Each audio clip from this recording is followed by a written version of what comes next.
রাজধানী মোহাম্মদপুর ও নিউমার্কেট থানায় করা হত্যা মামলায় গ্রেপ্তার সাবেক আইজিপি চৌধুরী আব্দুল্লাহ আল মামুন ও শহীদুল হককে রিমান্ডে নিয়েছে পুলিশ।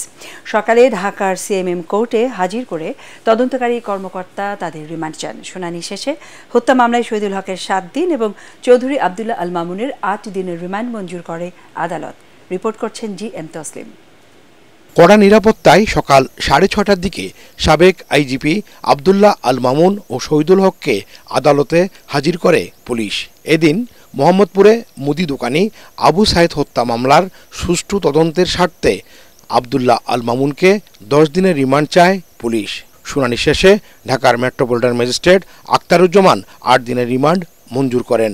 এদিকে নিউ মার্কেট এলাকায় ব্যবসায়ী আব্দুল ওয়াদুদকে গুলি করে হত্যার মামলায় গ্রেফতার পুলিশের সাবেক মহাপরিদর্শক শহীদুল হকের 7 দিনের রিমান্ড মঞ্জুর করেন। শহীদুলের বিরুদ্ধে এই ঘটনার সঙ্গে হত্যার সঙ্গে জড়িত থাকার বিষয়টি তদন্ত কর্মকর্তা উদ্ঘাটন করেন এবং আরও অধিক তদন্তের জন্য তাই রিমান্ডে চাওয়ার দরখাস্ত দেন এবং এই রিমান্ড দরখাস্ত দেওয়ার পরিপ্রেক্ষিতে বিজ্ঞ আদালত রিমান্ড 7 দিনের রিমান্ড মঞ্জুর করেন। আব্দুল্লাহ আল মামুন সদ্য যিনি আইজিপি ছিলেন, প্রধানমন্ত্রী কার্যালয়ে গিয়ে তার সঙ্গে শলা-পরামর্শ করে এবং সেখান থেকে বের হয়ে আসে তিনি তার অফিসে সাংবাদিকদের সামনে এবং টেলিভিশনে বিভিন্ন মিডিয়াতে তিনি বলেছেন যে কঠোর হস্তে এই আন্দোলনকে দমন করা হবে এবং এও বলেছেন যে দেখামাত্র গুলি করা হবে কেউ যদি এই আন্দোলনে শরিক হয়।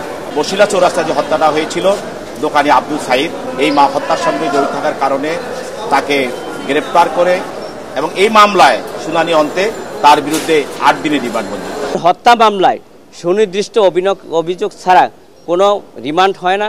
আমরা বিজ্ঞ আদালতের সাবমিশনগুলো রেখেছি যে আইন যে মামলাগুলি হচ্ছে ঢালাওভাবে এই মামলাগুলোতে ভবিষ্যৎ কী এবং ভবিষ্যৎ যদি না থাকে তাহলে বাদী ক্ষতিগ্রস্ত হবে এবং প্রকৃত বিচার পাবে না।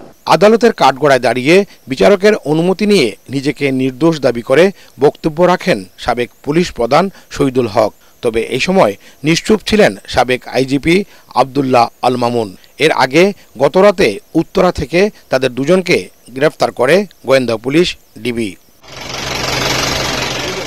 এদিকে ঢাকা জেলার অতিরিক্ত পুলিশ সুপার আব্দুল্লাহ হিল কাফিকে হাজারীবাগ থানার অপহরণ মামলায় আদালতে হাজির করে পুলিশ। সকাল 6:45টার দিকে তাকে আদালতে তোলা হয়।